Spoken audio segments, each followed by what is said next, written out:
ಓಂ ನಮೋ ನಾರಾಯಣಾಯ. ನಮಸ್ತೆ ವೀಕ್ಷಕರೇ, ಜೂನ್ ತಿಂಗಳಲ್ಲಿ ಕಟಕ ರಾಶಿಯವ್ರಿಗೆ ಏನೆಲ್ಲ ಫಲಾನುಫಲ ಇದೆ ನೋಡೋಣ ಬನ್ನಿ. ಈ ತಿಂಗಳು ನಿಮಗೆ ನೀವ್ ಯಾರನ್ನ ಒಳ್ಳೆಯವರು ಅಂತ ಅನ್ಕೊಂಡಿರ್ತೀರಾ ಅವರು ಮೋಸ ಮಾಡೋ ಸಾಧ್ಯತೆ ಇದೆ.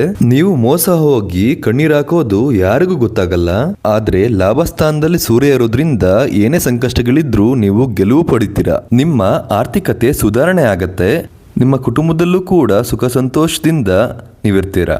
ವ್ಯಾಪಾರ ವ್ಯವಹಾರ ಮಾಡೋರ್ಗೆ ಜೂನ್ 15ನೇ ತಾರೀಕು ನಂತರ ತುಂಬಾ ಶುಭವಾಗಿರುತ್ತೆ. ತುಂಬಾ ದಿನಗಳಿಂದ ಯಾರಿಗೆಲ್ಲ ಉದ್ಯೋಗ ಸಿಕ್ಕಿರಲ್ಲ, ಖಂಡಿತವಾಗ್ಲೂ ಈ ತಿಂಗಳು ಉದ್ಯೋಗ ಸಿಗೋ ಸಾಧ್ಯತೆ ಇದೆ. ಏನು ಯೋಚನೆ ಮಾಡಬೇಡಿ. ನಿಮ್ಮ ಉದ್ಯೋಗದಲ್ಲಿ ಪ್ರಶಂಸೆ, ಅಪ್ರಿಸಿಯೇಷನ್ ಸಿಗುತ್ತೆ. ವ್ಯಕ್ತಿಯೇ ಆಗಲಿ ವಸ್ತುನೇ ಆಗಲಿ ಪದೇ ಪದೇ ಅದು ಸಿಗಲ್ಲ ಅಂತ ಗೊತ್ತಾದ್ರೂ ಕೂಡ ವ್ಯರ್ಥ ಪ್ರಯತ್ನಗಳನ್ನ ನೀವು ಮಾಡೋದಕ್ಕೆ ಹೋಗ್ಬೇಡಿ. ನೀವು ಯಾವ್ದ್ರಿಂದ ಹೋಗ್ತೀರಾ ಅದು ನಿಮ್ಗೆ ಸಿಗಲ್ಲ. ಆದ್ರೆ ಸಿಗಲ್ಲ ಅಂತ ಗೊತ್ತಾದ್ರೂ ಕೂಡ ನೀವು ಹಿಂದೆನೆ ಹೋಗೋದನ್ನ ಬಿಡಲ್ಲ. ಇದರಿಂದ ನಿಮ್ಮ ಮನಸ್ಥಿತಿ ಸಾಯೋ ತರ ಆಗತ್ತೆ. ನಿಮ್ಮ ಆರೋಗ್ಯ ಹದಗೆಡದಂತೂ ಖಚಿತ. ಈ ಮೆಂಟಲ್ ಸ್ಟ್ರೆಸ್ ಇಂದ ನೀವು ಹೊರಗಡೆ ಬರ್ಬೇಕಾಗತ್ತೆ. ನೀವೇನಾದ್ರೂ ಭೂಮಿ ತಗೋಬೇಕು ಅಂತ ಅನ್ಕೊಂಡ್ರು ಕೂಡ ಹುಷಾರಾಗಿರ್ಬೇಕು.